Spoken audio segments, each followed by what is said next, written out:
India गठबंधन ने जब से विपक्षी एकजुटता की कोशिश शुरू की, तब से सत्ताधारी दल और उसके खेमे के बुद्धिजीवी, पत्रकार, वो सारे लोग ये कहने लगे कि अब तो ये चलेगा नहीं भाई, गठबंधन हो गया। लेकिन ये असल में कोई गठबंधन नहीं है। ये आपस में लड़ेंगे, कौन चेहरा होगा इस पर लड़ेंगे, और कौन कहां कितनी सीटें लेगा इस पर लड़ाई होगी। देखिए, मैंने हमेशा कहा है कि बिना रीत नीत या वैचारिक समानता वाले गठबंधन या मित्रता लंबी नहीं चला करती। और मैं समझता हूँ कि इसका आश्रय भी वही होगा जो INDIA का गठबंधन बना है, कि जो केर बेर का संग होता है। कांग्रेस का समर्थन करना चाहिए था और वहाँ चुनाव नहीं लड़ना चाहिए, क्योंकि आपका वहाँ कोई आधार नहीं है। शायद इसके पहले एक सीट थी इनकी, एक विधानसभा की सीट थी और सीट नहीं थी, तो अब सब सीटों पर उस तरीके से आप घोषित कर दिया आपने। कांग्रेस पार्टी मजबूती के साथ खड़ी है, तो मैं समझता हूं कि समाजवादी पार्टी को तो वहां पर इनको समर्थन करना चाहिए था। लोकसभा की हमारी 80 सीट की तैयारी है और ये जो गठबंधन का निर्णय है ये राष्ट्रीय नेतृत्व को करना है। ये कांग्रेस को बताना पड़ेगा कि इंडिया भारत गठबंधन अगर देश के स्तर पे तो देश के स्तर पे है, अगर प्रदेश से स्तर पे नहीं है तो फिर भविष्य में प्रदेश स्तर पे भी नहीं होगा। ये तो कांग्रेस को बताना है, मैं इसमें नहीं बोल सकता कुछ। कहीं कोई दूरी नहीं।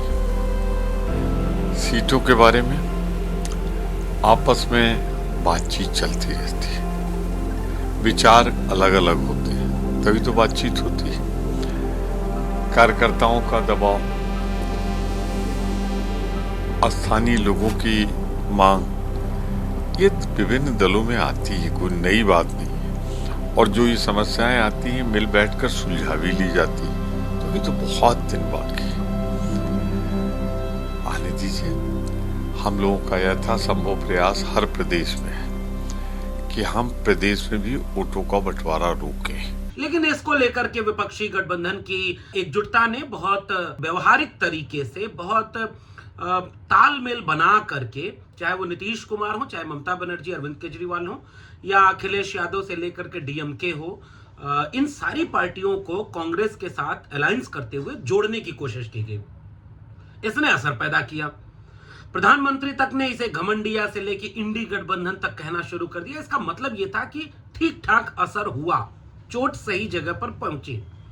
लेकिन इस सब के साथ जो एक गुंजाइश थे इस बात की, लोग कयास लगा रहे थे कि जब सीट बंटवारे का मामला आएगा तो क्या कांग्रेस वह बड़ा दिल दिखा पाएगी जितना बड़ा दिल अब तक की 3 गठबंधन की बैठकों में बिहार, बंगलौर और बंबई तक में दिखाई गई।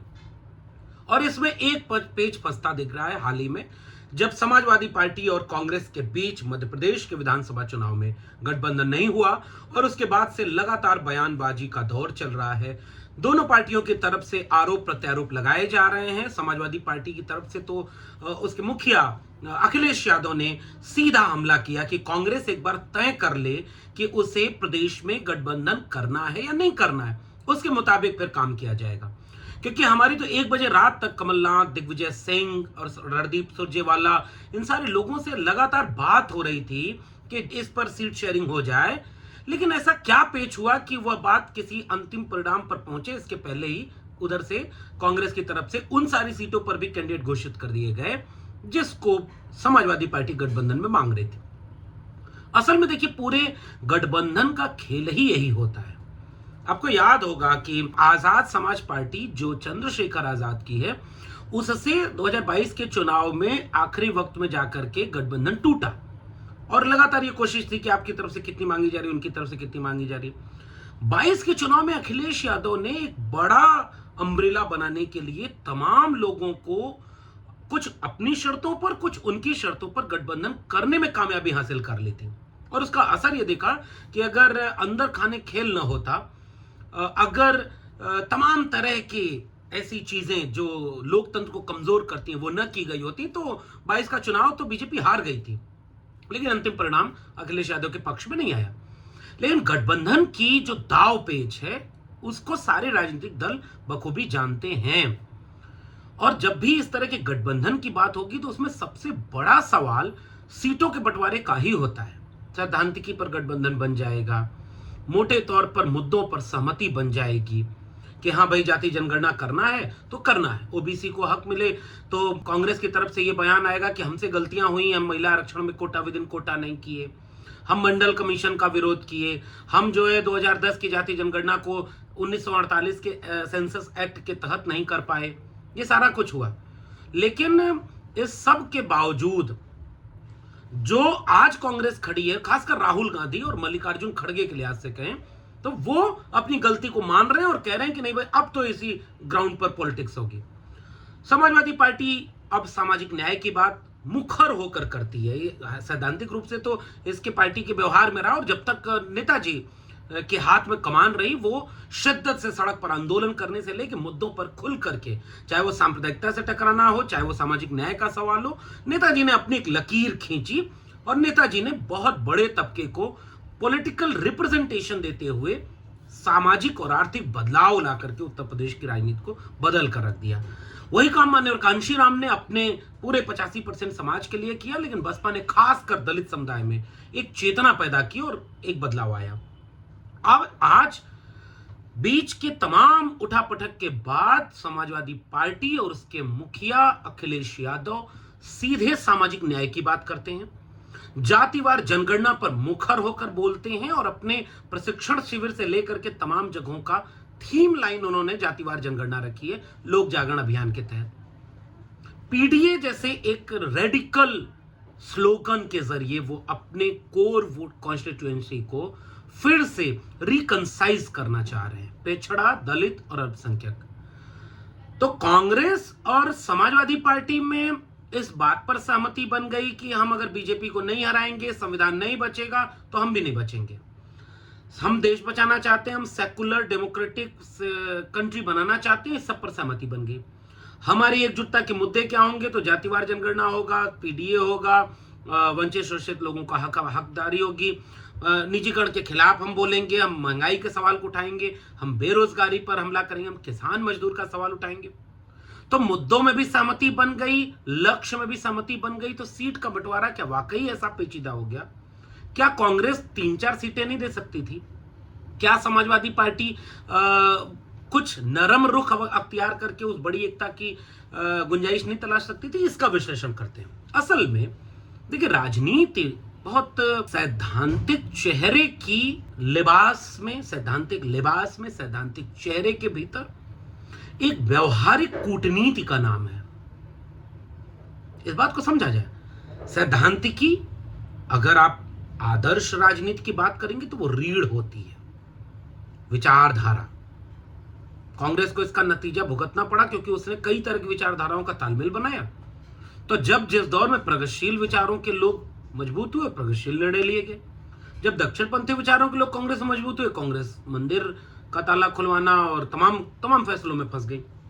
ठीक यही बात हर पार्टी के साथ होती है। समाजवादी पार्टी के साथ ये हो गया और पार्टियों के साथ होगा। लौटकर जब वो अपनी विचारधारा पर आती है तो उसकी सिद्धांत की बनती है। लेकिन व्यवहारिक रणनीति ये कहती है कि हर पॉलिटिकल पार्टी अपने को मजबूत करना चाहती है, और 1-2 ग्राउंड ऐसा है जिसमें इस पूरे मसले पर टकराव आ रहा है। उसमें दूसरा मसला उस पर आता हूं, लेकिन पहले मसले पर पहले बात करना चाहूंगा। कांग्रेस एक राष्ट्रीय दल है, कांग्रेस प्रमुख विपक्षी दल है केंद्र की राजनीति के लिहाज से कहें तो। लेकिन राज्य में कांग्रेस की कई जगहों पर सरकारें हैं, तो पार्टी मजबूत हो रही है धीरे धीरे। तो राज्यों की सरकारें होने के नाते आप सांगठनिक रूप से मजबूत होते हैं, आप आर्थिक रूप से मजबूत होते हैं, आप अपने कैडर को ये आत्मविश्वास देने में कामयाब हो जाते हैं कि हमारी इतनी जगहों पर सरकारें, हम आपको मजबूत करेंगे। तो वो भी अपनी मजबूती के लिए उन राज्यों में मजबूती से अपना पैर जमाना चाहती है जहां उनकी सरकारें नहीं है।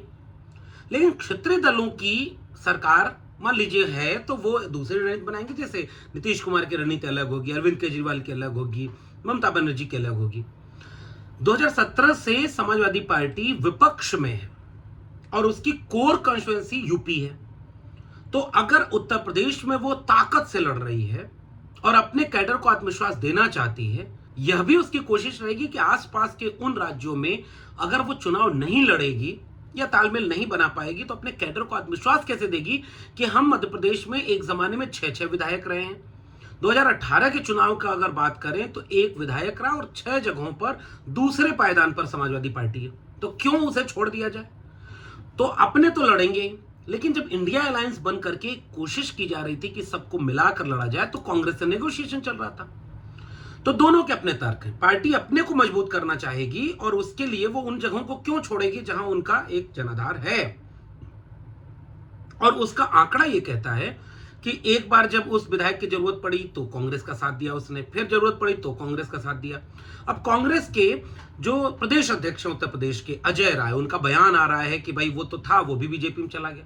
तो साहब आपकी तो चुनी हुई सरकार गिरा दी गई। आपका एक बड़ा नेता जिसे मुख्यमंत्री बनना था वो 20-22 विधायकों को लेकर बीजेपी में चला गया। तो ये कौन सा तर्क हुआ? आपकी तो पूरा सरकार गिर गई, चुनी हुई सरकार थी, आप उसे नहीं बचा पाए। तो ये जो बसपा के कैडर चले जा रहे हैं, सपा के चले गए, तो ये एक अलग चीज है। तर्क मूल ये है कि क्या ये तालमेल इंडिया गठबंधन के बीच में क्यों आड़े आया? क्या कांग्रेस 9 सीटों पर जो मांग थी समाजवादी पार्टी की, 7 सीटों पर जो मांग थी, उसमें से 4-5 के बीच क्या तालमेल नहीं बन सकता था? और कोशिश कर रही थी, ऐसा नहीं था कि कांग्रेस कोशिश नहीं कर रही थी। अखिलेश यादव का ये बयान है कि रात में 1 बजे तक बात हो रही थी टॉप लीडरशिप से। तो अगर आप ये संदेश अपने एलाई पार्टनर को नहीं देना चाहते, भले ही आपने ये समझौता नहीं किया है कि हम केंद्र में केवल लड़ेंगे गठबंधन में, आप विधानसभा में नहीं लड़ेंगे, लेकिन इसका एक नैरेटिव बनाने के लिहाज से एक अहमियत थी। आदिवासी इलाकों में जयस पार्टी है, गोंडवाना पार्टी है, आदिवासी परिवार की बाप पार्टी है। कांग्रेस चाहती थी कि इन सबके साथ अलायंस बन जाए, और अगर उन सबके साथ अलायंस नहीं बनेगा तो उसका नुकसान कांग्रेस को उठाना पड़ेगा। कांग्रेस ये भी रणनीति बना रही है कि अगर नेक टू नेक फाइट है, एक तो ये आत्मविश्वास आ जाए कि हम तो एक तरफा जीत रहे हैं, तब अलायंस न करे, तो ऐसा तो किसी एक ओपिनियन पोल में नहीं दिख रहा है, कोई माहौल ऐसा नहीं दिख रहा है कि कांग्रेस अकेले दम पर जीत जाएगी। फिर कांग्रेस ऐसा क्यों कर रही है कि अपने सहयोगी दलों को दूर कर रही है? दूसरी बात कि कांग्रेस को यह लगता है कि अगर हम एकदम नजदीकी मुकाबले में रहे और ये 4-5 विधायक रहेंगे तो इनकी बार्गेनिंग कैपेसिटी बढ़ जाएगी, इसलिए कांग्रेस इनको किनारे रखना चाह रही है। तो कल्पना करिए कि अगर वही 5 विधायक आपके कम हो गए और आप सरकार नहीं बना पाए, तो बीच का रास्ता कैसे लिया था? बीजेपी से राजनीति सीखनी चाहिए।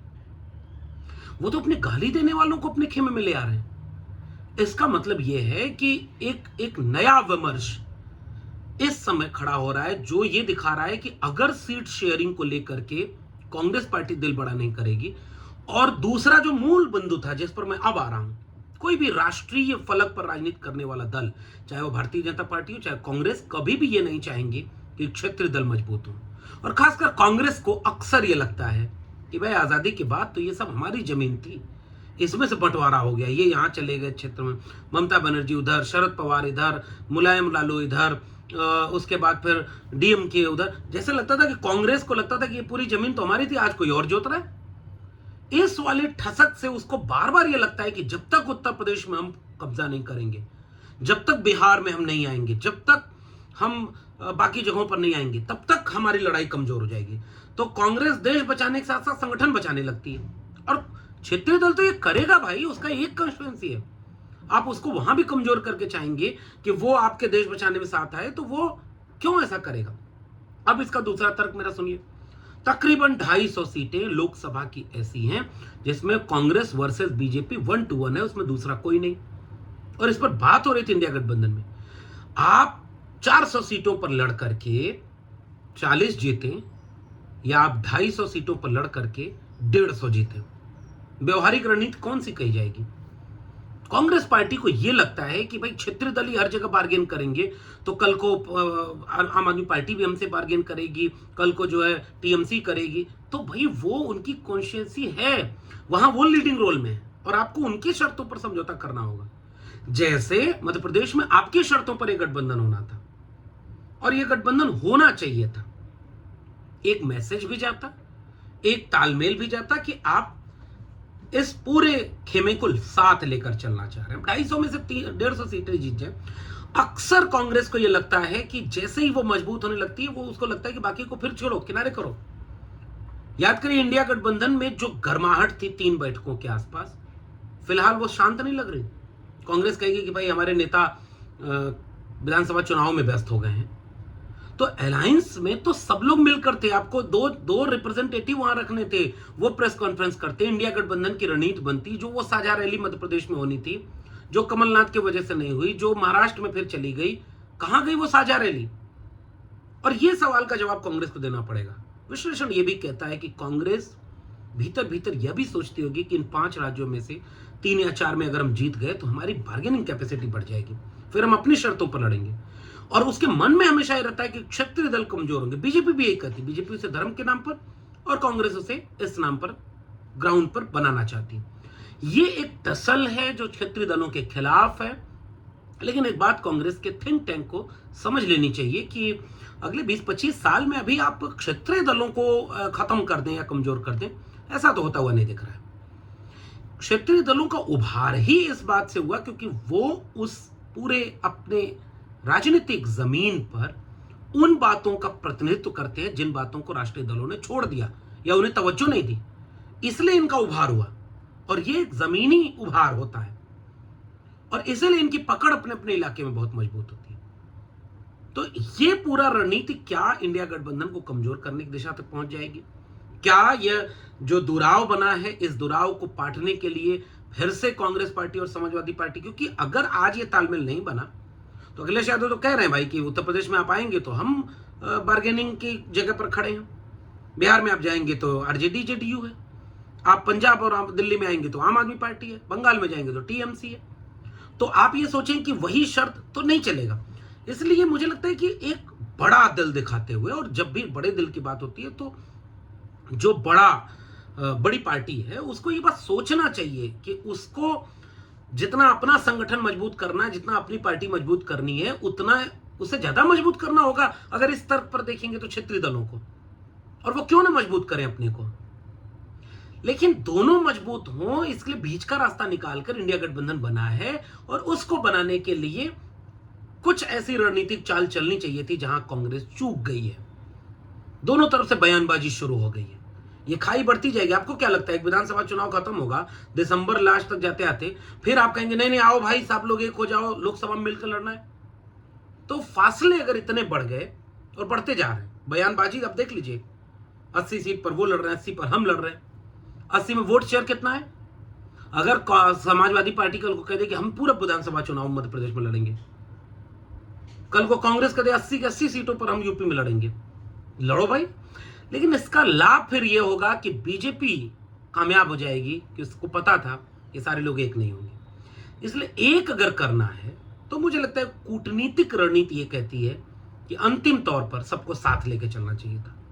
आपका क्या मानना है इस पर? नीचे कमेंट बॉक्स में बताइएगा। देखते रहिए मेरा यूट्यूब चैनल और सोशल मीडिया का पेज। मिलते हैं किसी और विशेषण के साथ, तब तक के लिए बहुत बहुत धन्यवाद।